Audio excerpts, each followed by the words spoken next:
Hello, classic rock fans. I am reporting just a couple of days after seeing John Cafferty and the Beaver Brown Band at Summerfest here in Milwaukee.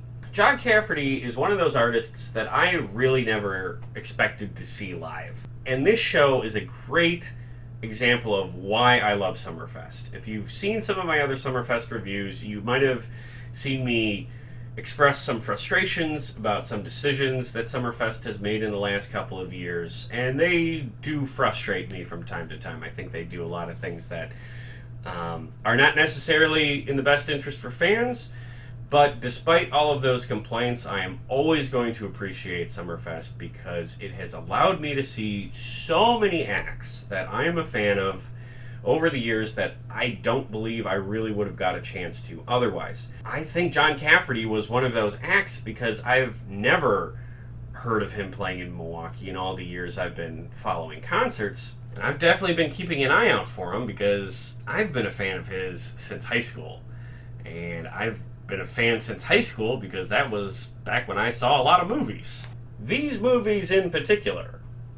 So if you didn't know, John Cafferty and the Beaver Brown Band are featured on both the soundtracks for Rocky IV and also Cobra, and also like 50 other movies.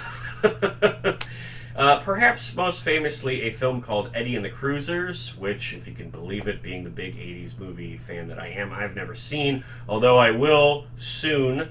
That movie features his biggest hit, On the Dark Side. That's one of my favorite songs of his, so I would definitely like to check that out.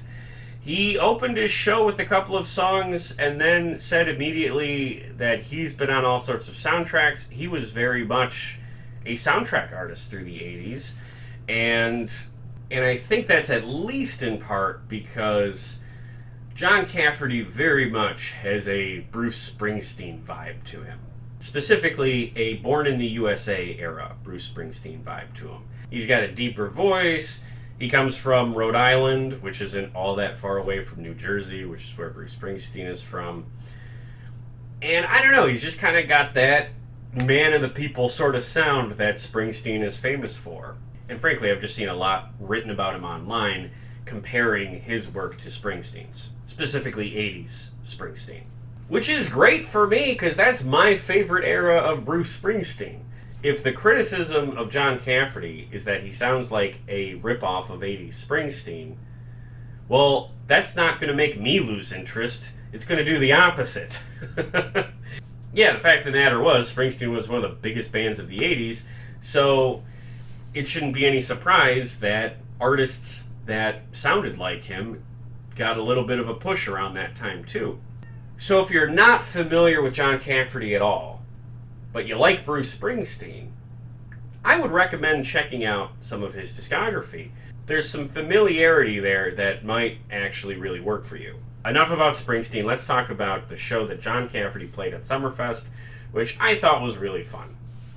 For starters, there was a bit of a rain delay. He was originally supposed to play at either 3:30 or 4, but because of some incoming weather, they had to push his show back to around 5 o'clock. I don't believe he cut his set short at all, and the crowd that was there reacted really well. Like, his fans definitely came out. There were people wearing Eddie and the Cruisers t-shirts. One of the first songs he played was his big hit, On the Dark Side, which surprised me a little bit. I thought he would have saved that one till closer to the end, but in any case, it worked really well, got the crowd interested early, and the show really didn't slow down. My favorite song of his is the one from the Cobra soundtrack, Voice of America's Sons.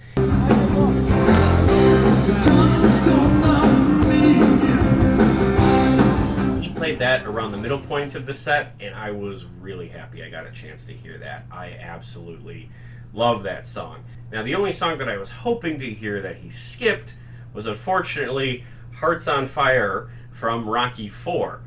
That was the first song I ever knew he played because I loved Rocky IV back in high school, and I loved all of the music from that soundtrack. You know, Burning Heart from Survivor, No Easy Way Out from Robert Tepper, the Vince DiCola tracks, and of course, Hearts on Fire.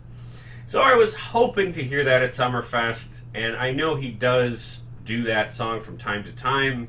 For whatever reason, it just didn't get played at my show. To be honest, I didn't know most of the other songs.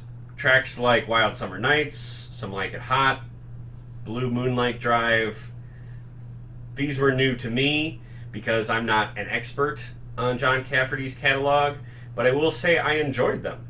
And it makes me want to seek out his work and listen to some of the deeper cuts on his albums. Now, another song he played near the middle of his set was called A Day in the Sun, and that is actually a newer song that him and his band are recording for an upcoming album that they're working on. He said that this band has been together for like 50 years, and they're going to commemorate that anniversary with a new album in the near future. So that was awesome. And the new song, A Day in the Sun, that was a fun track. The crowd actually responded really well to it, so I am definitely excited to see what John Cafferty has coming down the line. He closed the show with what I understand to be one of his other biggest hits, C-I-T-Y.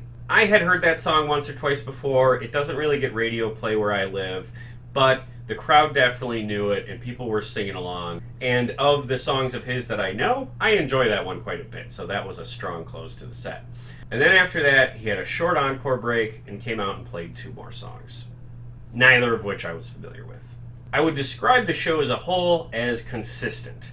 These songs were consistently good. There wasn't any stretch in the show that people lost interest or, started to, think that was enough and leave to go watch a different show.